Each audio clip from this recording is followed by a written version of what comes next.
The Chicago Bears spent a lot of money to revamp their offensive line this last offseason. On today's episode, we're going to look at the results that we've gotten from the offensive line through the first 4 weeks of the season and how it can still improve and what Ben Johnson's looking to do to improve that in the Bears running game. We'll look at all that plus more right after this. You are now tuned in to Chicago Bears Central, your number one place for all Chicago Bears news and content.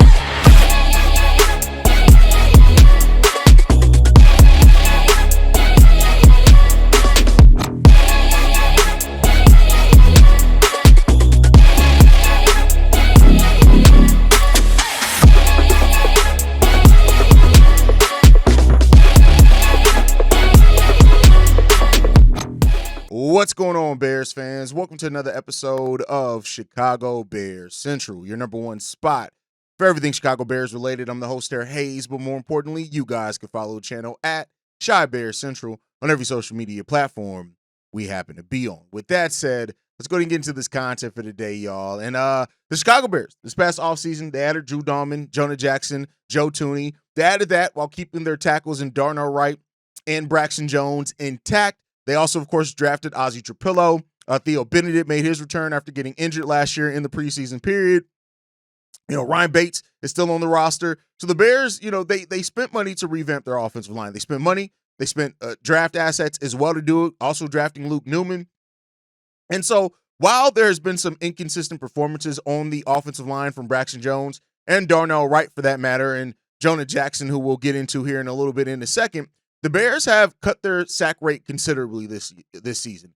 They've actually cut it in half, from being at 10.7 sack rate last season to being 5% this season. Last year, they were last in the NFL. So far, they are 11th in the NFL in sack allowed rate. And so, that's solid enough. That is a considerable improvement. Right now, the thing is that while the Bears spent so much money to improve their offensive line, you better damn well see some type of improvements in that statistically. But the problem is, too, is that we don't have a run game. And, that could be a mixture between, of course, the performance of the running backs, the play calling, and the offensive line performance. But even I think throughout that, there are still some things that the Bears can definitely strengthen that. When we talked about yesterday how the Bears defense has not even begun to scratch the surface of who they can be with getting players like TJ Edwards and Austin Booker and Kyler Gordon, these guys that have barely been in any games. As it stands, like they are, the Bears defense can improve. And this offensive line can improve as well. There's, of course, a gelling period when you have a completely new line. None of these guys have really played with each other except Braxton and Darnell, but they were on opposite sides of the line, right? So when you get back from the bye week, yes, there are going to be some changes to the offensive line, right? As it stands right now, it looks like Theo Benedict may be replacing Braxton Jones on the left side.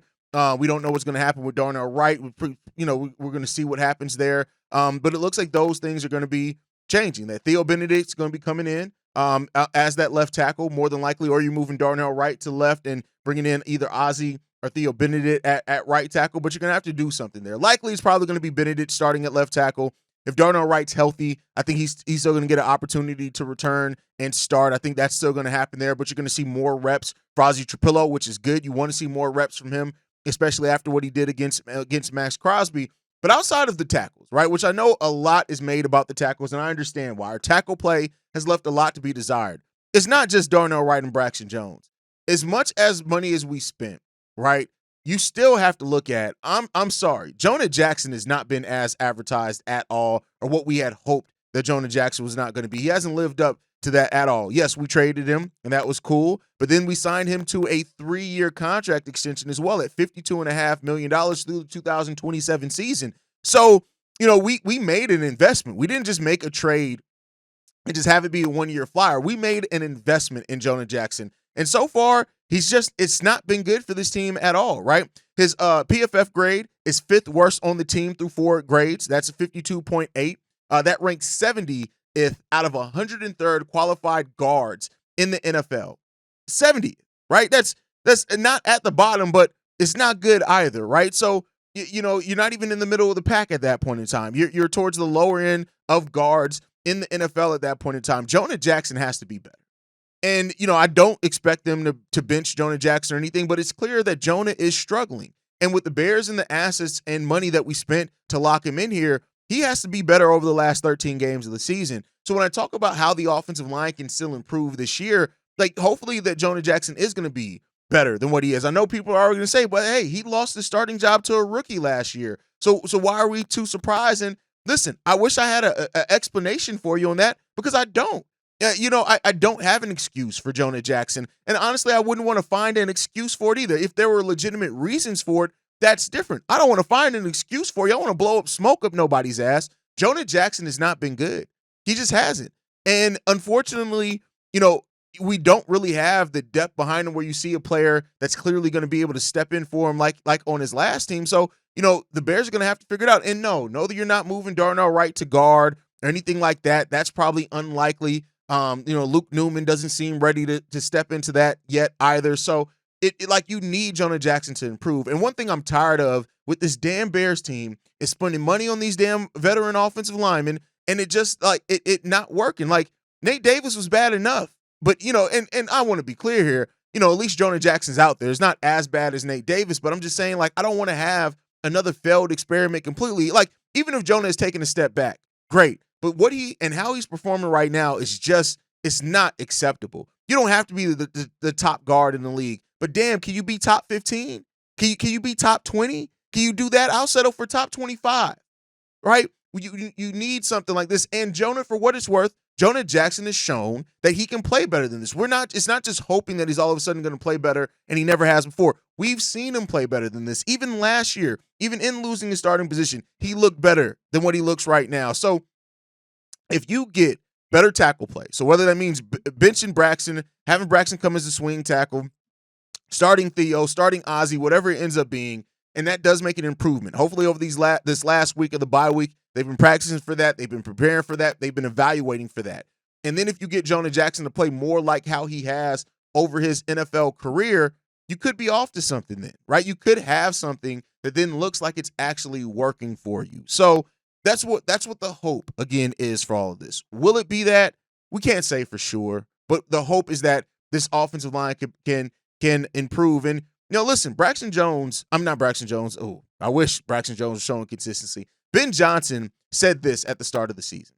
To me, it's consistency. It's who's making the least number of mental errors. I think I said it in springtime. Tackles, to me, have to be able to pass protect one-on-one on a regular basis and win those one-on-one matchups. Guys that are out there, that we're not having to be conscious of with the play call to give them help all the time, that would be ideal. Certainly not the case everywhere I've been over the years. You've had to help put them out the play calls, but those guys that can block a defensive end one-on-one, they'll be really at a premium. And so, listen, Ben Johnson had a very, very high standard for what he set for what he wants to expect from tackles, being able to take defensive ends one-on-one. And the question is do you feel confident about that for anybody who started yet for us? I'll say this, even Theo Benedict, who, has had a good stretch, he's had some bad stretches, right? But I don't feel confident about him just taking on defensive tackles one-on-one. Definitely don't about Braxton. I would have felt more confident about Darnell Wright earlier, but this season's been a slow start for him, and hopefully he rebounds from that. And you got Ozzie, who played pretty damn good against Maxx Crosby, right? So you got all of these things. But one thing that stands out about our tackles isn't just the pass blocking grade. We talked about this earlier in this as the start of the episode. The Bears have actually been doing a pretty damn good job at protecting Caleb Williams. The problem has been the run blocking grade for everyone, right? That's been a bad thing right now for this team is the run blocking grade from our tackles. Braxton hasn't done a good job at run blocking. Theo Benedict's run blocking grade was slightly better at 76.6, right? It was decent. Those things have shown themselves, but you got to have better than what you've had from it. You have to. And so the Bears right now, we're missing run blocking plays. We've been solid enough in pass blocking, but you need to get this offense going, and you're not going to go at staying one-dimensional. And so far, from what we've had, things have been real one-dimensional for the Bears, and part of that one-dimensional side of it has been the play of certain players. And so you need those guys to step up. We need the offensive line to step up. We need Jonah Jackson to be better. We need to figure out our tackles. We need to do all of that. Because for those that don't know, right, the Bears currently, coming out of a bye week, we don't have the best history coming out of bye weeks. And we're hoping to come out this bye week strong so that we can continue progressing in the season and not regress, right, like we have in prior seasons. Knock on wood, do that. But we're hoping that we're going to be able, and that the 2 wins that we got in a row before, our bye week hopefully leads to some type of rhythm for this team, and that's what we're hoping is going to happen. The last four Bears head coaches don't have a winning record coming off bye weeks at all. Matt Eberflus went 1-2 after bye weeks. Matt Nagy went 0-4. John Fox went 0-3, and Mark Trestman went 1-1. That's it. The last time we had a coach that had a winning record coming out of a bye week was Lovie Smith, who went 6-3 in his 9 years. So much still comes back to positive stuff with Lovie Smith that the Bears really haven't had very much positivity since firing Lovie. Is it karma? Did he put a voodoo curse on us? Maybe, right? So that's what it has right now. So, the Bears coming out of this bye week is important because it doesn't get easier for the Bears. It does not get easier for the Chicago Bears at all. And the Bears can't focus in on what they need to do and come out of this bye week strong, the season can get away from us again. And I'm sure Ben Johnson and everybody wants to avoid that because that's been the story for so long for the Chicago Bears, right? Is that we work up preseason hype, we get hype over a team that then ends up failing. And we got a big one coming up, Monday Night Football against the Washington Commanders. That's where our season went left last season. Can we avoid that and come out of that game, hopefully with even more momentum? And part of the reason, hopefully, that we're going to have more momentum after that is how Caleb Williams-Rome Doubs have been playing. And Ben Johnson talked a little bit about the connection between Caleb and Rome, and it's really good. The growth of those two players and how they've had has been really great. Ben Johnson said this. Caleb saw it really well. Anticipation showed up. He was able to deliver the ball on time before Rome came out of his break, and Rome was able to score with it. So he timed it up against the pressure, which was nice, and then Caleb saw it really well. It's just another example of their rapport continue to improve as we go through the year. Caleb Williams and Ben Johnson, Caleb Williams and Rome Odunze have started to form a pretty solid tandem for the Chicago Bears, and that's what you wanted when you drafted those guys, right? The Bears' offense is really led by these two players. Caleb Williams has completed 62.3% of his passes with 927 yards, 8 touchdowns, 2 interceptions. He's top 10 to 11 in a lot of categories for the NFL. And Rome Odunze, he leads the Bears in receiving receptions with 20 receptions, 296 yards, 5 touchdowns. He's tied for the second most in the NFL. These guys and the connection between these first-round picks that were drafted in the same draft has been one of the best stories of the Chicago Bears team, and it is something that you can build a foundation on the offense around. But you need a better run game. That keeps being the thing that we always come back to, no matter what. I don't want to look back on the season and it be a season-long question on, damn, what could this team have looked like had they just got that run game together?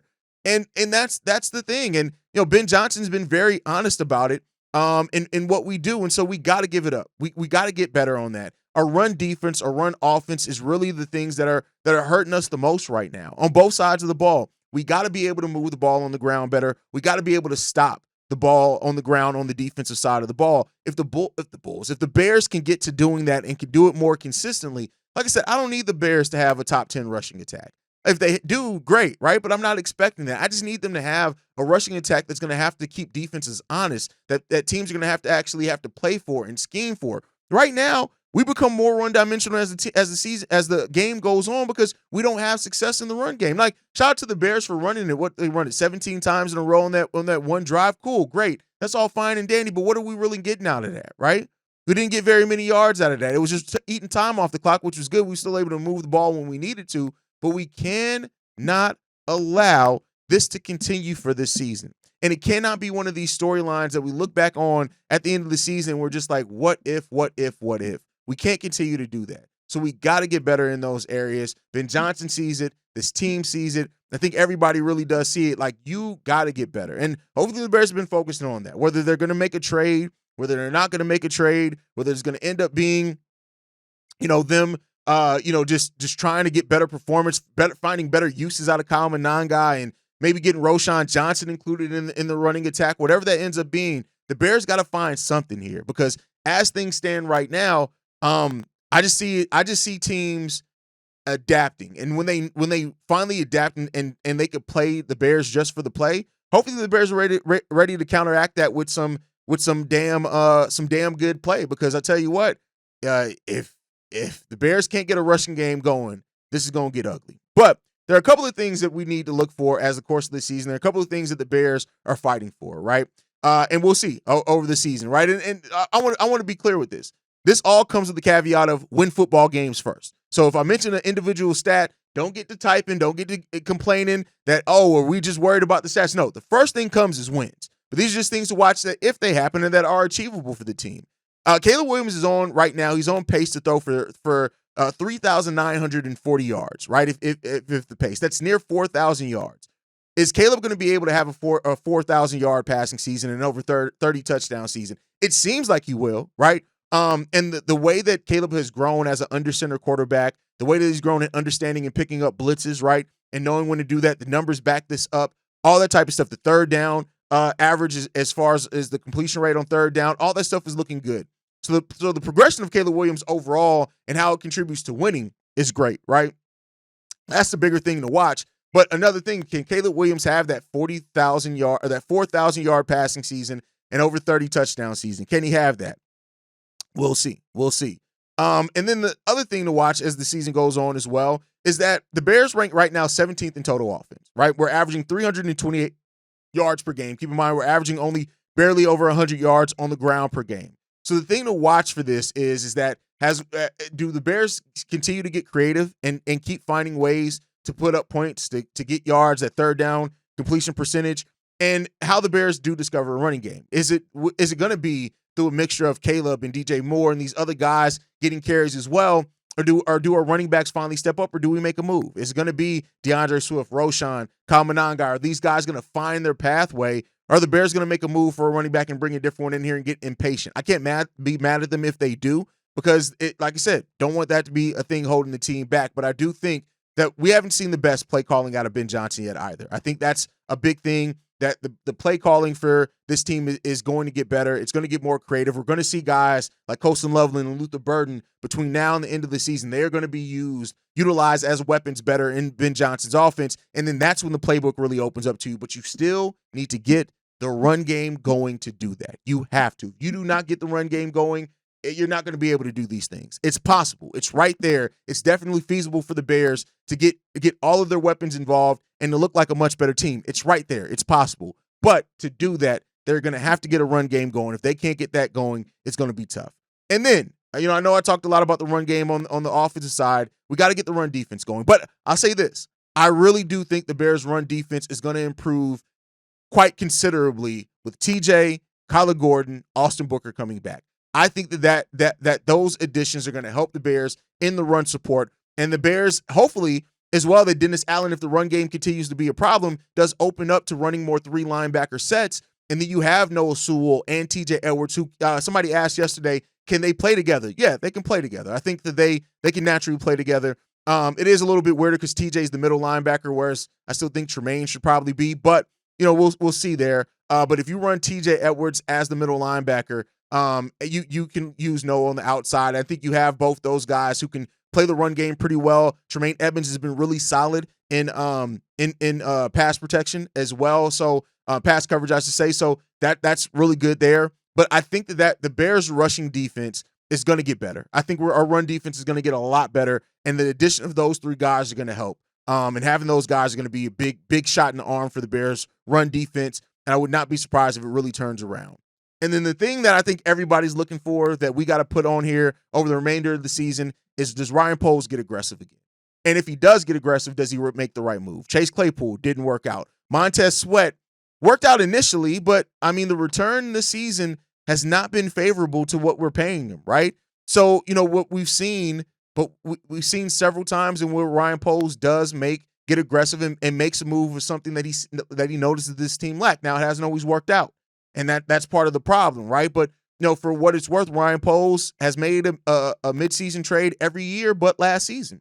So does that happen this year? And we shall see if that's going to happen. But I think whatever Ryan Poles does there, whether he identifies you need to make a splash move for a pass rush, does he identify that, it's more important to go after a running back? Does he feel like maybe going after a cornerback with Jalen Johnson being out the majority of the year once we get that official announcement? There are a lot of different things that Ryan Poles could try to attack with a trade deadline move, and it's going to tell us where his mind is and where his confidence level is on this team, and we shall see. But and there are some rumors. I'll say this: there are some rumors right now that have the Raiders possibly shopping Maxx Crosby. Possibly. And I say that possibly, right? There's no guarantee of that right now, but there are some things that are going around saying that according to Raiders Beat, they said this.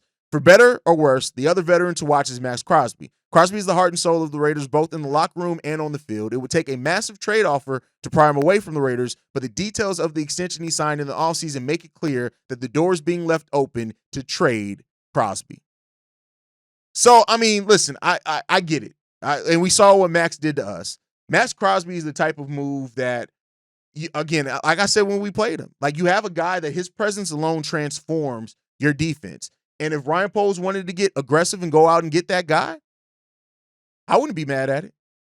But we'll see. It's all about what assets you do give up, though. So we'll see what the future does hold there. That's my time for today, guys. You guys can let me know how you feel down below. Make sure you guys are following us at Shy Bear Central. You can send us any feedback, questions, comments, concerns. ChicagoBearsCentral@gmail.com. And then lastly, if you want to leave a text message and our voicemail for the mailbag, the number to do so, 773-242-9336. We are the number one spot for everything Chicago Bears related, but that is thanks to you, lovely and beautiful people. And like I like to end every episode on, Chi-Town up, bear down. Love you guys. Peace, y'all. This has been a presentation of the Break Media.